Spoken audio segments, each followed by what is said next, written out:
Hello, dear colleagues. My name is Dmytro Chumachenko. I'm going to present you results of my research forecasting of COVID-19 dynamics by agent-based models. The research was made in National Aerospace University Kharkiv Institute in Kharkiv, Ukraine. So coronavirus is a large family of viruses that can cause various illnesses ranging from the common cold to more severe illnesses such as Middle East respiratory syndrome and severe acute respiratory syndrome. In December 2019, a new coronavirus COVID-19 was discovered in China, which had never been detected in humans before. Due to natural mutations in the coronavirus genome, there are different variants of the SARS-CoV-2 virus. Their properties may differ from each other. The virus is spread from person to person by inhaling fluid particles containing the virus. An exceptionally high risk of transmission exists with a radius of 1 to 2 meters from an infected person. In small enclosed spaces, aerosol transmission can occur over longer distances. The most common symptoms are cold, fever, runny nose, sore throat, and loss of impairment of taste and smell. Headache, joint pain, weakness, shortness of breath, and other symptoms appear less frequently.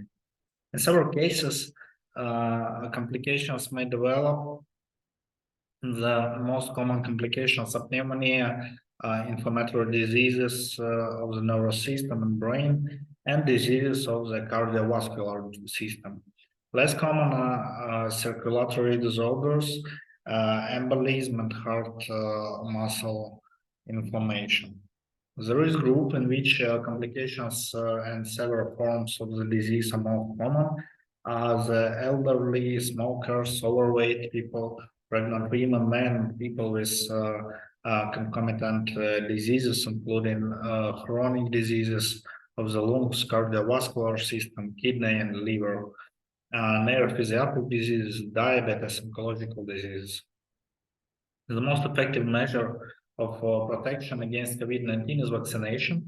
Preventing vaccination against COVID-19 protects against several illnesses and reduces the chance of developing a long-term COVID-19.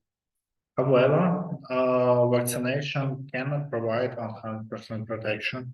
Vaccinated people can become infected themselves. They can also infect other people even without symptoms of the disease. With the spread of COVID-19 in the world, many groups of scientists have begun work in the directions of data-driven medicine and an effective tool for supporting decision-making to curb the growth of the incidence of COVID-19 is the simulation of its dynamics. So the study aims to build a simulation model of the COVID-19 epidemic process in a specific area based on an agent-based approach to predict the dynamics of the disease. So approaches to modeling infectious disease and epidemics have been known since the beginning of the 20th century. Despite breakthrough research and information technology, compartmental models are still the most popular model in the COVID-19 pandemic. This approach consists of the study population being divided into compartments corresponding to different state of people. The spread of the epidemic processes in such models is described using systems of differential equations. And despite their popularity, compartmental models have a number of disadvantages, which you can see on the slide. So the shortcomings can be overcome using the multi-agent or agent-based approach. The main characteristics of which is the follows. An agent is an individual who has characteristics such as gender, age, and so on, conditions according to the disease being modeled, and the knowledge base about the world around. The simulated population is divided into compartments according to the states of the objects. The simulated environment is divided into cells. and the interaction of agents is carried out by determining the ownership of one cell. The spirit of the epidemic process is modeled at the individual level, and the interaction of the model objects determines the population dynamics. So when modeling the epidemic process of COVID-19, the following agent states were determined: susceptible as the agent is healthy and susceptible to the infection, exposed or the agent has become infected but doesn't yet have symptoms. In that state, the agent can already spread the disease. Vaccinated, the agent is vaccinated, and in this state, the agent gains immunity. Also, the probability of disease transmission is significantly reduced, but still present. We will assume in the model that in this state, the agent doesn't transmit the disease. Infected, or if the agent is infected, in this state, the probability of transmission of the disease is the highest. And next state is quarantined, or Q. The agent is isolated. In that stage, the diseased agent doesn't transmit the disease to other agents. Recovered to R. The agent has recovered. In this state, the agent gains immunity and is no longer susceptible to the disease for some time. And death, the agent is dead due to illness or natural causes.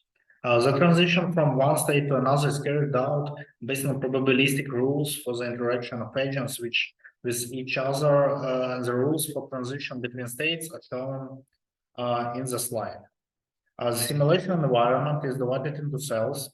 Agents interact by determining whether pairs of agents belong to the same cell. This can significantly reduce the computational power of the model. The model implements various zones where the probabilities of transitions between states differ. For example, in the home zone, the transition from susceptible to exposed is less likely, while in the hospital zone, the transition from infected to recovery is more likely. The model is implemented using JavaScript.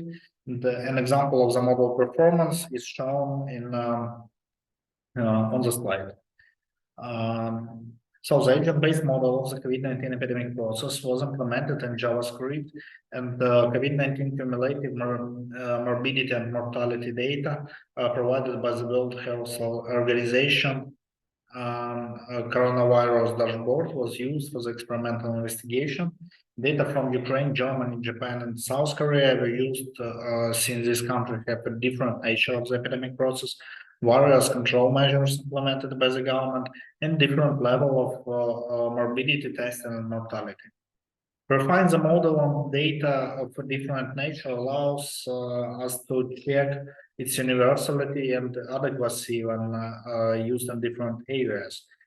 Cumulative morbidity and mortality data from September 27, 2021 to January 24th, 2022 were used to tune the model. Data from January 25th, 2022 to February 23rd, 2022 were used to test the model's adequacy. So the training samples was 120 days or 80%, and the test sample was 30 days or 20%. As a performance metric model for each country, mean absolute percentage error was calculated for forecasts of 7, 10, 20, and 30 days. So on the slide, you can see the performance metrics for each country in the graph for Ukraine. These results are for cumulative new cases. On the next slide, you can see the same metrics. For cumulative death cases and forecast of cumulative death cases for Ukraine. So as a part of the study, an agent-based model of the COVID-19 epidemic process in certain areas was built. The paper describes the predictive capabilities of the model, forecast of cumulative new and death cases in Germany, Japan, South Korea, and Ukraine for 30 days were built. The accuracy of the constructed predictions was from 93.7% to 98.1% for accumulated new cases, and from 94.7 to 98.8% for accumulated death cases. This suggests that the model can be used for decision support in developing and implementing control measures to contain the incidence of COVID-19. This research is part of a big complex of infectious disease control, which you can read more by that QR code. Thanks for your attention, and thanks for the opportunity to present the results of our research.